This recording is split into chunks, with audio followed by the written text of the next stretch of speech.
Today I am in the Hollywood Hills and I am interviewing Charles Malki from IV Organics YouTube channel. I have also my guest Patti Hayden, who is my wonderful friend from Las Vegas visiting, and Patti and Charles are actually connected on YouTube, and Patti's connecting me with Charles. Even though I live in Los Angeles and for 7 years, this is the first time we're meeting. So glad you came to visit the IV Organics garden. Absolutely, and we're gonna have a chat, obviously, and have a lot of fun. He's gonna show us his 30+ fruit trees in his backyard. We're also gonna take a little hike up to the Hollywood Park where his products, his plant care products, IV Organics, they have used up in the Hollywood Park to help the care of those trees in the Hollywood Park. So much is going on, so don't go anywhere. I was wondering when I got here how Charles wound up in the Hollywood Hills. Turns out you were born here. I was born here. And everything's kind of on a hill, right? And then you're on a hill, and that's, I'd say 70 to 80% of my garden is in the shade, at least 2 to 3 months out of the year. I'm pretty much growing all the things you can grow in Hawaii in this backyard. Our product line consists of the IV Organics 3-in-1 Plant Guard, which offers protection from sunburn and in the winter sun scald, insects and rodents.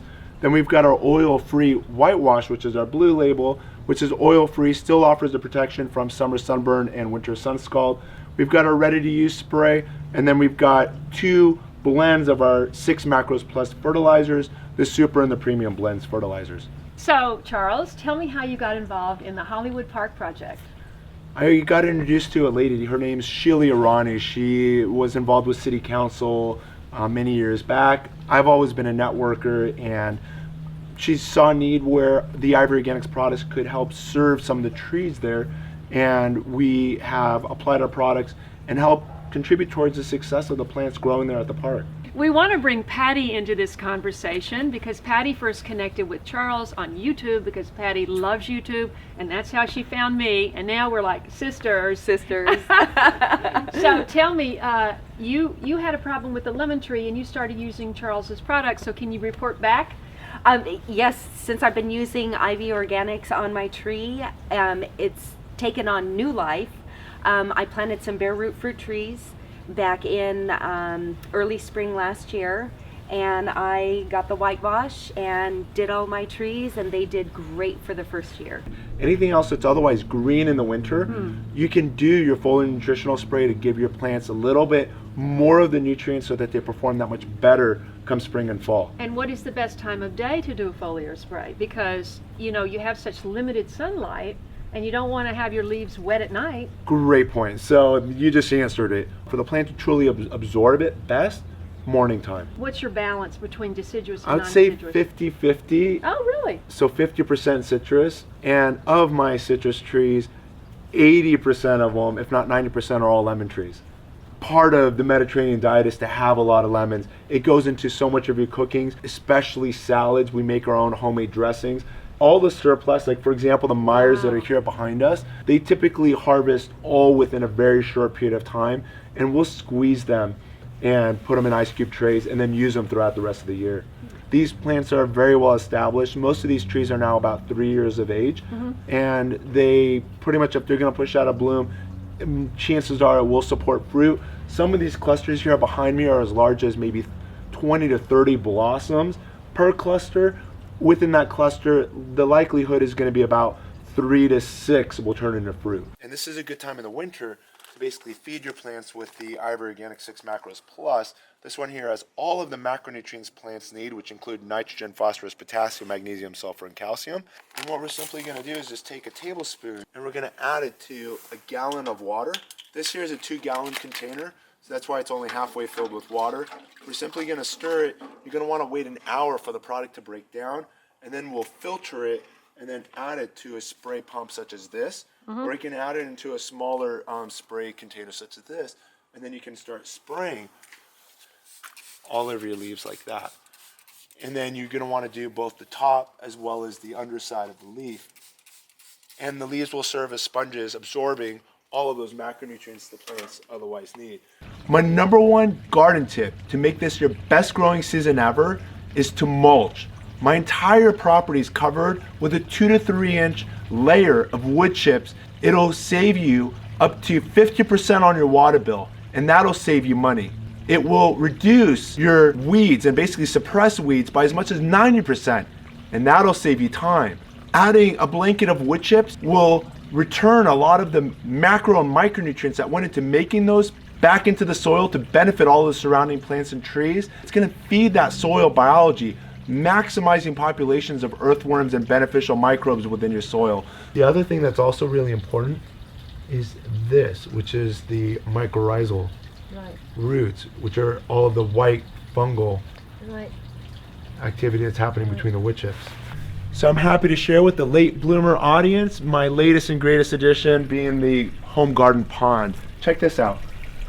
How cool is that? And you have fish. And we've got some fish in there, and there's a couple of koi hiding. So the benefit of having a pond in the organic garden is it gives you a source of clean water to use within the garden, instead of the contaminants that you would typically find in your regular tap water. I've got 2 little girls, ages 9 and 5, and they get to come out here and feed the fish and interact with, the life that's here, in addition to being in the setting of this beautiful organic garden. Patti, you gonna make yourself a pond now in Vegas? I would love to, but I would have to do a lot of investigating because it gets so hot there. I may fry some fish. They can get too hot, right? Oh, absolutely. That's the reason we basically designed this in the canopy of these beautiful banana plants. The parent plant produces, it basically dies, leaving behind the pups that create the next generation of tree plant that'll then produce your next harvest. And what do you do with all that big tree that dies? Did you chop it up, or simply compost it around the original plant? So as you may notice with the banana behind me, it's got a very large mound, as this is now a 3-year-old, and it has produced upwards of 50 to 60 pounds of bananas every year, and that'll weigh somewhere between 55 to 60 pounds almost consistently. We have 3 varieties of banana trees. Oh, wonderful. Name them off. Ice cream banana, the Goldfinger banana, and the Manzano apple variety banana. My favorite one has been the Goldfinger. It's the most rewarding, and it's just, again, with 50 to 60 pounds of bananas, we get to enjoy them for a huge period of time. The plant doesn't grow, it doesn't ripen, nothing happens until the temperatures warm up again, and then it resumes maturity. This one over here is the Goldfinger variety of bananas. My neighbors love our organic garden. They also get to reap the benefit of some of our harvest when it comes to lemons, bananas. They're gaining some valuable information from watching my garden and carrying some of those experiences over to their own gardens. I do also teach gardening throughout the community, and so they have an opportunity to one-on-one ask questions and learn, and I get to visit their properties as well. Getting involved in the community was quite easy because I live here, and it was simply a matter of just getting involved with the monthly board meetings. And if I have one tip for you, it would be to join the California Rare Fruit Growers. Again, that's if you're in California, but all the states, I'm pretty sure across the country, have a Rare Fruit Growers Association that you can get involved with and find other enthusiasts such as yourself that you can share your passion in growing and gardening and learn and continue growing from there. Hi, babies. Oh. Oh, well, hello there.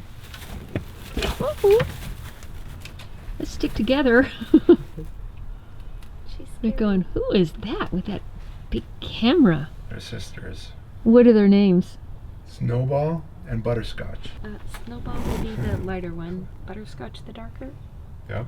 So the benefits of having rabbits in your organic home garden is that their waste is beneficial to all of your plants and trees within the home gardens. It pretty much has a mesh underneath it, so it falls right through. I would say about once or twice a month, we'd simply gather it and scatter it around your favorite tree or your favorite plants, as they'll simply reap the benefits of all that waste. So a helpful tip I want to share with you is if you've got evergreen trees growing in a shade garden, try to find those locations that have some light.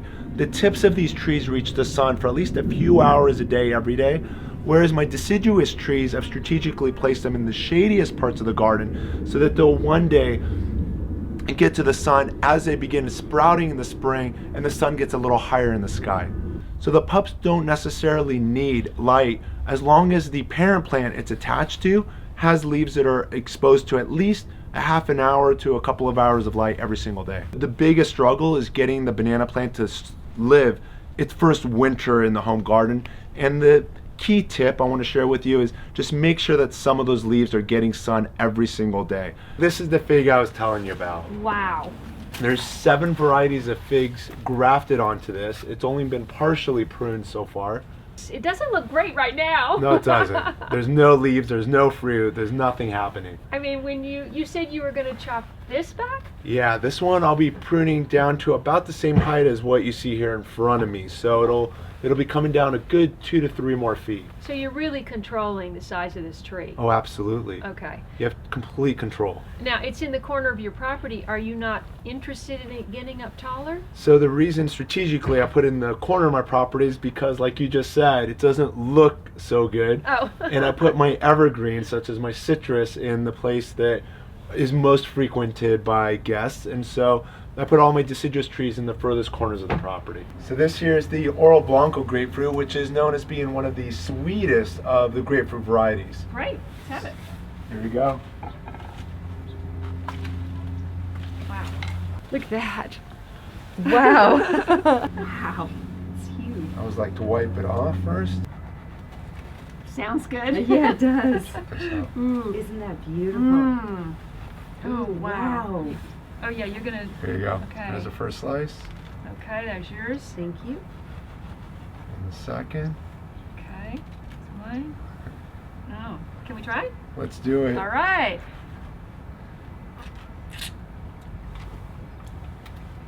Oh my, that's so juicy. Isn't that unbelievable? All right, I have to grow a grapefruit tree. Mm-hmm. No light. Mm-hmm. No light, at least 2 months out of the year. So the olive tree behind me has been grafted with 3 varieties of edible table olives from 3 different countries: Greece, Italy, and Spain. And do they ripen all at the same time? They do not ripen all at the same time. They all ripen according to the variety and when that variety would naturally ripen.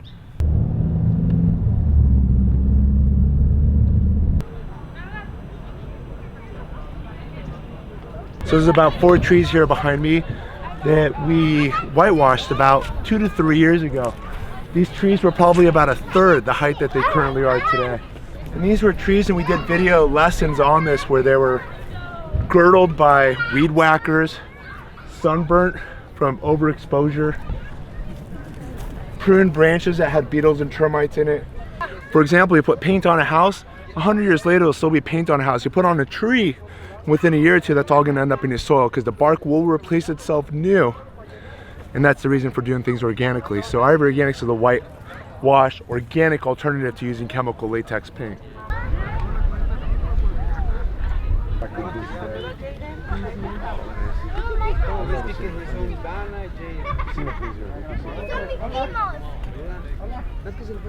Yeah, that really gets beaten up, huh? Whether it be the animals or the weather or something, just beating that branch up. I would say it's animals. Thanks so much for watching this video. We'll have more from Charles from the Late Bloomer Garden. And don't forget to like the videos, watch till the end. All these things help support our channels. And don't forget to go to Ivy Organics and subscribe. Hit that bell for notifications if you're not already subscribed. And we'll see you in the next video. Happy gardening! If you enjoyed this video, please watch these. And don't forget to follow me on Instagram, Facebook, and Twitter. And I'll see you in the next video.